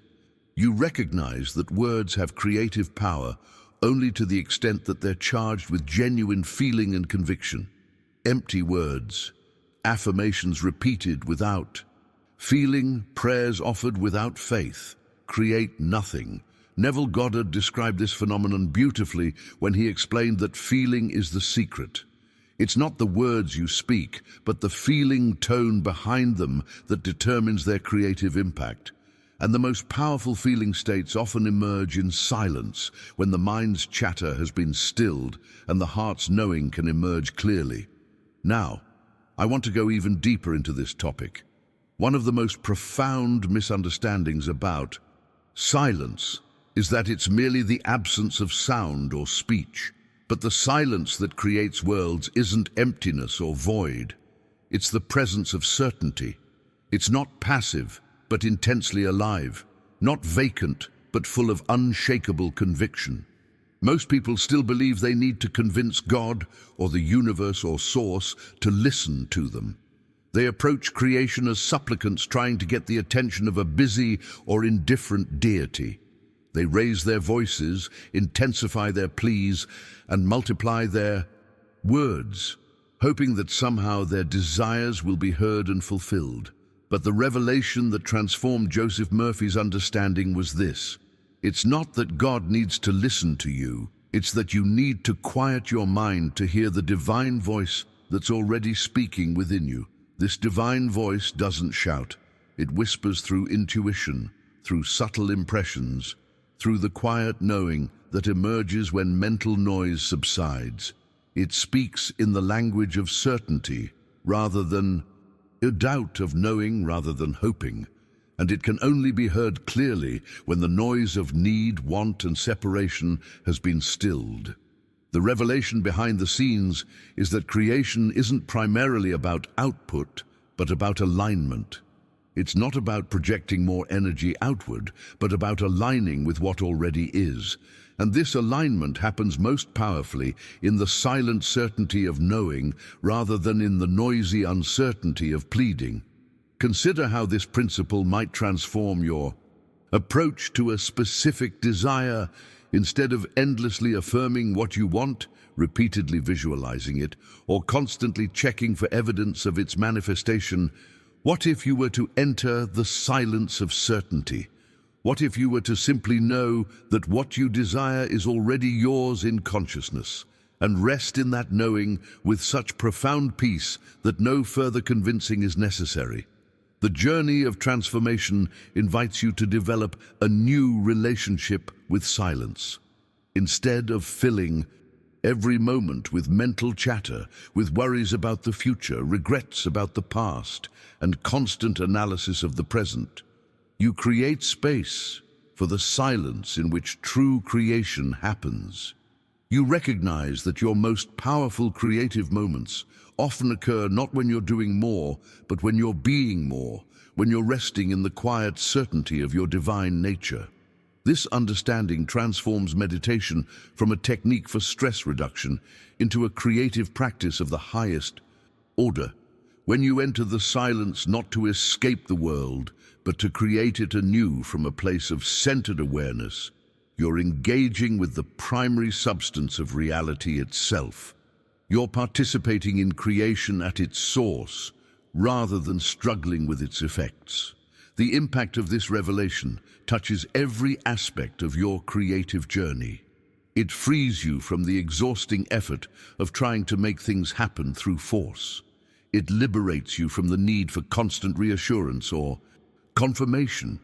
It allows you to rest in the quiet knowledge that what you've established in consciousness is done, complete, and on its way to expression without your anxious interference. If you're beginning to recognize the creative power of silence in your own life, write "I create in silence" in the comments below. Let's now explore how the 0.1% live in a state of stillness that creates.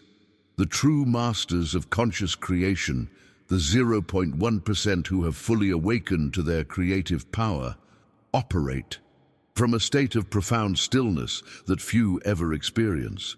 While most people exist in constant mental and emotional motion, worrying, hoping, pleading, analyzing, doubting, these rare individuals have discovered the transformative power of deep inner stillness. They've recognized that the most powerful creative state isn't frantic activity, but serene certainty. What distinguishes these masters from the average person isn't just their understanding of the law, but their embodiment of it. They don't hope for things to happen. They know things have already happened in consciousness. They don't anxiously await manifestation. They rest in the certainty that what they've established within must express itself without. Their state isn't wishful thinking or blind faith, but a profound inner knowing that transcends mere intellectual understanding. The peace that emanates from these individuals is so tangible, so authentic, that the world literally reorganizes itself around their serenity. This isn't metaphorical, it's the direct application of the law of consciousness. When you establish absolute stability in your inner state, the outer world has no choice but to reflect that stability back to you as harmonious conditions. The universe doesn't reward your peace, it mirrors it with flawless precision. This stillness isn't passive or inactive, it's intensely alive, vibrant with creative potential, charged with authority. It's the stillness of completion rather than the stillness of resignation. It's not the quiet of giving up, but the quiet of knowing that the creative act is finished in consciousness and now moves toward expression without your anxious interference. Now, I want to go even deeper into this topic. Neville Goddard shared a profound insight when he taught that silence is the language of power. Most people believe that power comes through forceful expression, through convincing arguments, through repeated affirmations, through sheer persistence of effort. But the awakened recognize that true creative power speaks in the language of silence, in the quiet authority of knowing rather than the noisy insecurity of hoping. When you become fully conscious of your unity with the Creator, when you recognize that there is no separation between you and the source of all manifestation, your relationship with creation undergoes a fundamental transformation. Your decrees are no longer merely spoken phrases repeated in the hope of eventual fulfillment. They become feelings maintained with inner authority, states of consciousness sustained with such unwavering certainty that external expression becomes inevitable. This shift reveals the fundamental difference between the spiritual beggar and the master. The spiritual beggar prays in despair, pleading for external intervention, hoping their words will somehow convince a separate deity to grant their wishes. Their prayers emerge from a consciousness of separation and lack. The master, in contrast, creates in silence. They don't beg, they decree. They don't hope, they know. Their creative act happens not in words, but in the silent assumption of the state desired, maintained with such conviction that the outer world must conform. Consider the profound shift in approach this understanding creates. Instead of filling your creative practice with more words, more techniques, more effort, you focus on establishing deeper silence, the silence of absolute certainty.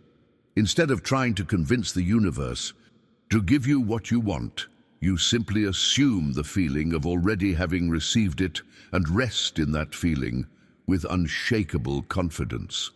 The revelation behind the scenes is that manifestation isn't a battle to be won through force, but a harmony to be established through alignment. The world doesn't resist your desires, it simply responds to the predominant state you maintain in consciousness. When that state is stable, consistent, and charged with absolute certainty, manifestation unfolds with a natural grace that requires no struggle.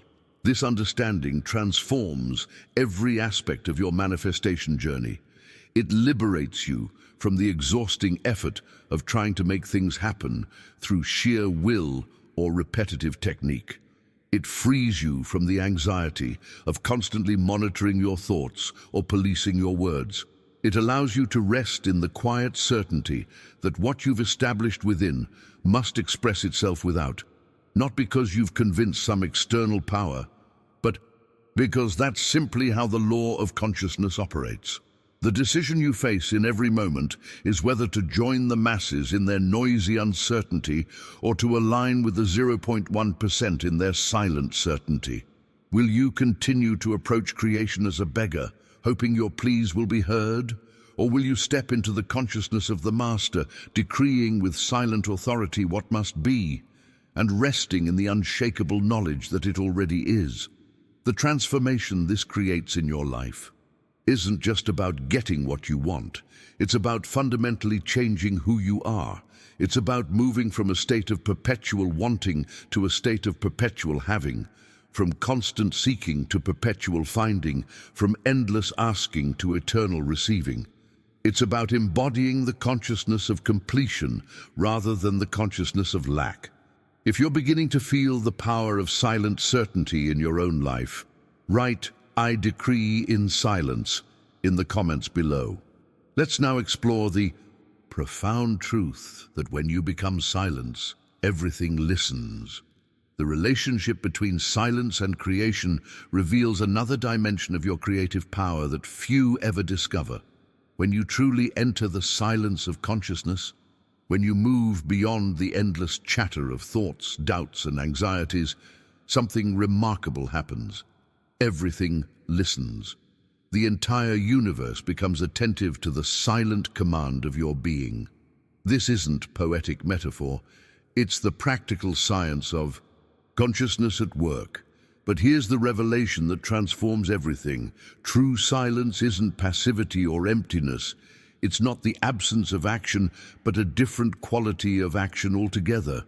True silence is a vibrant, living force that commands without the need for sound. It's not weakness, but the highest expression of power.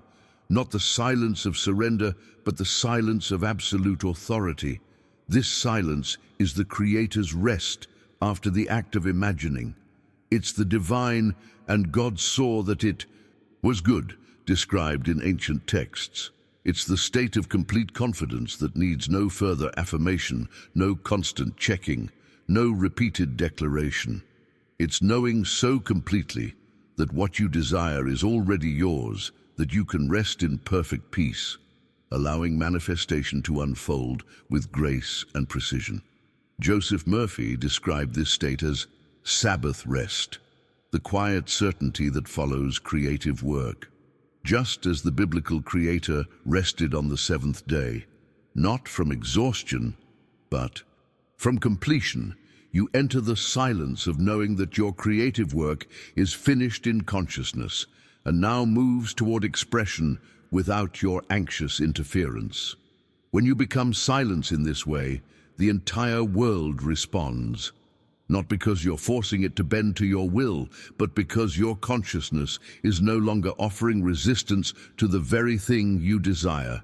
You've aligned completely with what you wish to experience, and the universe, which has no agenda beyond reflecting your consciousness, simply mirrors this alignment back to you as manifest reality.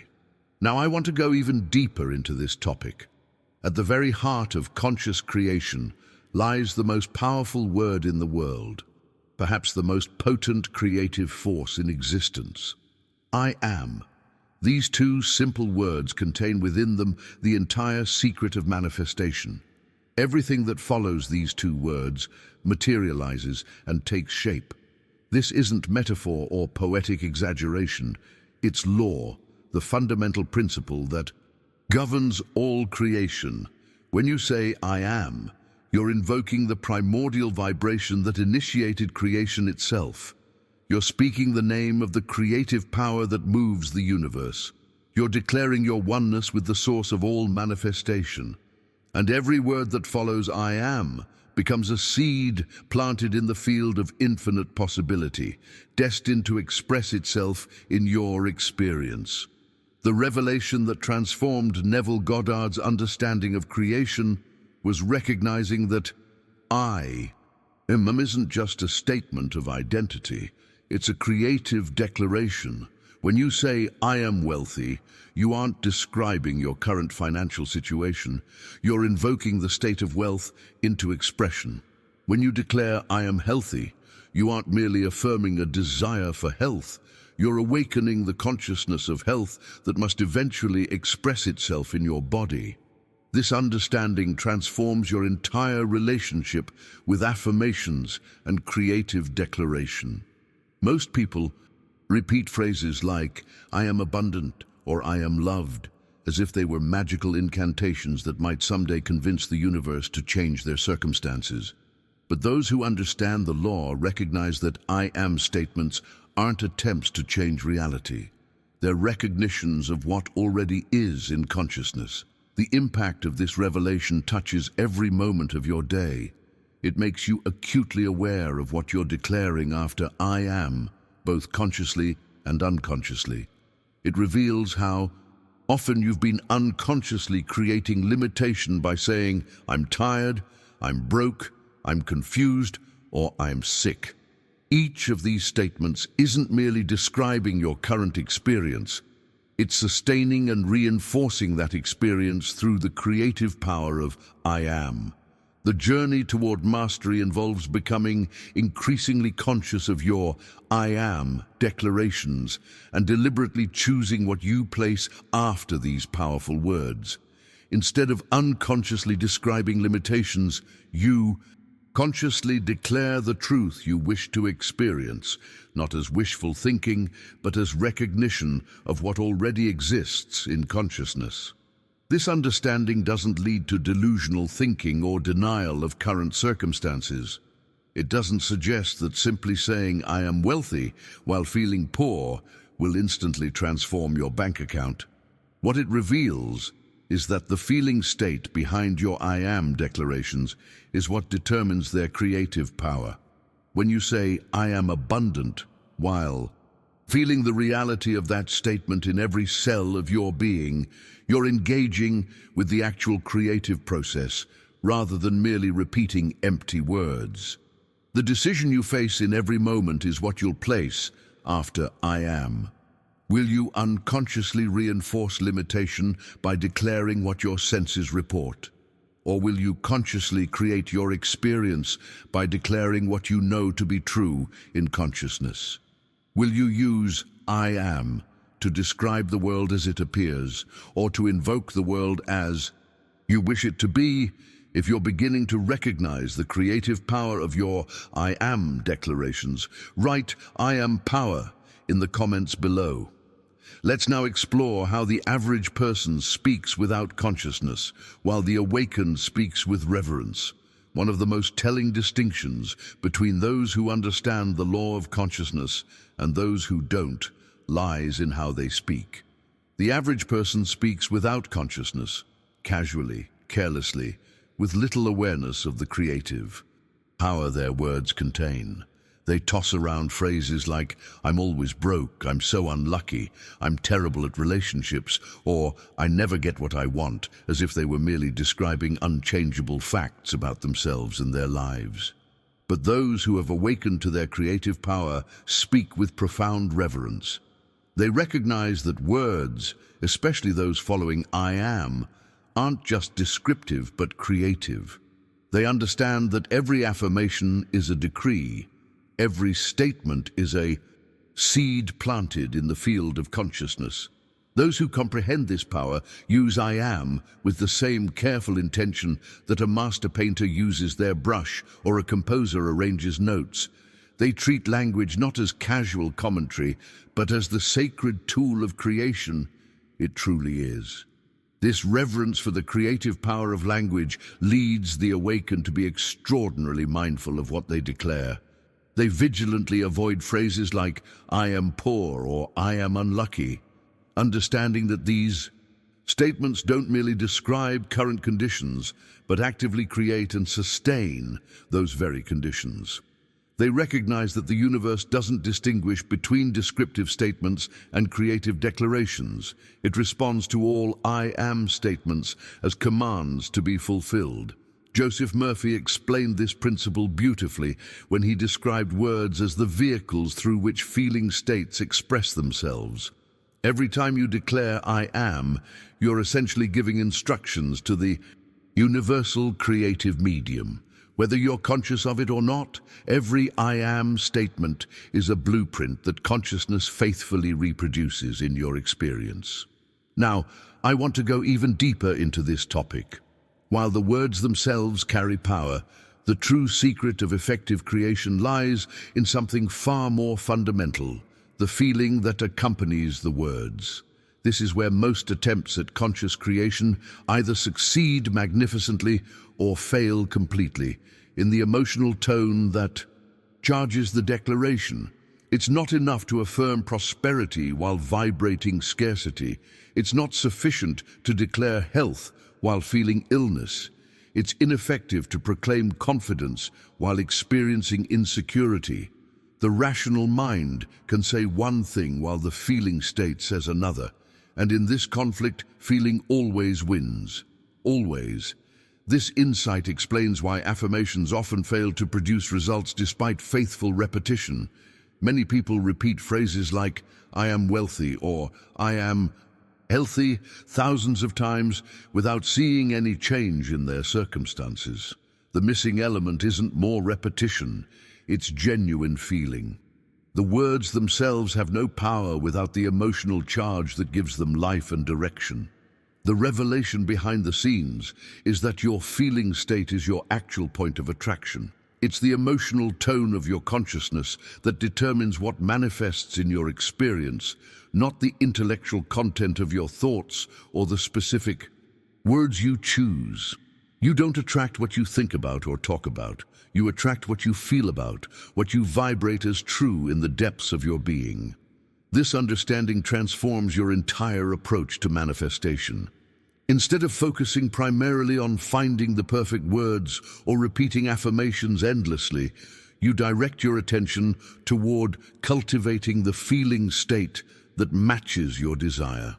You recognize that the shortest route to manifestation is to feel now what you would feel if your desire were already fulfilled. The journey of transformation thus becomes about emotional authenticity rather than intellectual affirmation.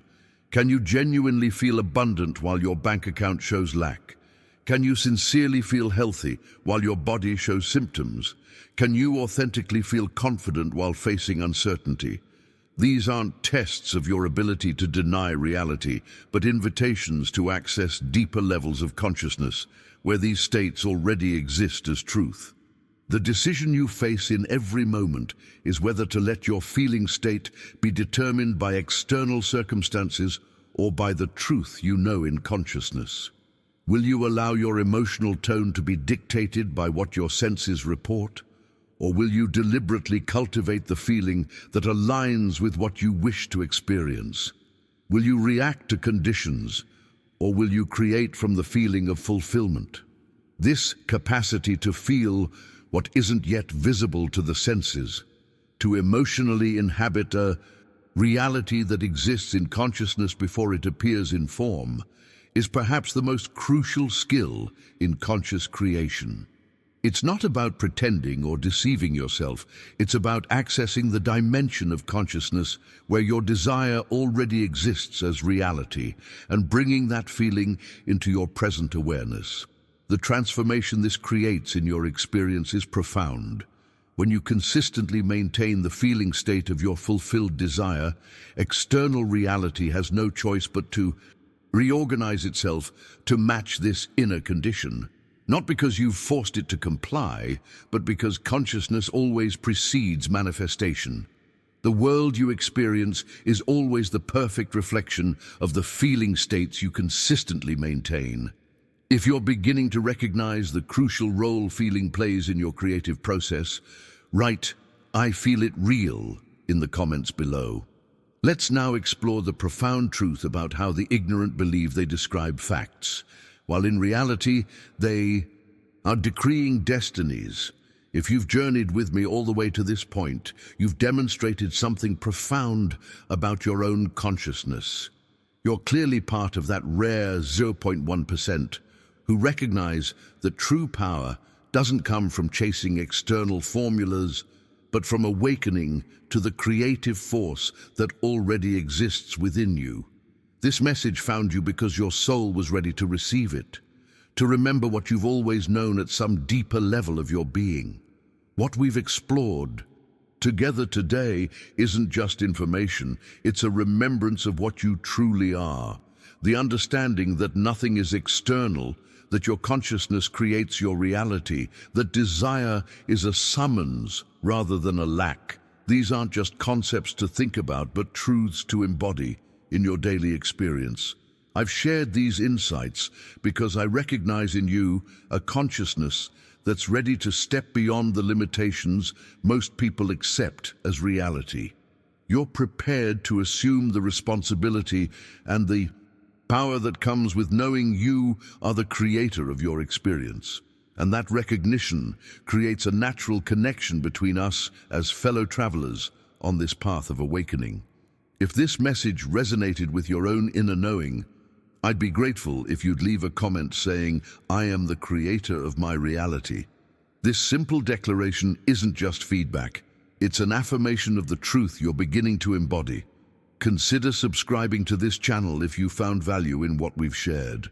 Today, each video I create is designed not just to inform, but to awaken, to remind you of the infinite power that already exists within you, waiting to be recognized and expressed. When you subscribe, you're not just following content. You're joining a community of the 0.1% who are ready to live as conscious creators rather than unconscious reactors. If you found this valuable, a simple like on this video helps others on the same path discover these teachings. It's a small gesture that expands the reach of these reminders about our true creative nature. Right here, you'll find another video that deepens what we've explored today, a natural extension of the journey we've begun together. Click and continue with me there as we explore how to practically apply these principles in your everyday experience, transforming not just what you know, but how you live. Remember, you weren't chosen for this understanding. You chose yourself. And that choice marks the beginning of a profound transformation in how you experience reality.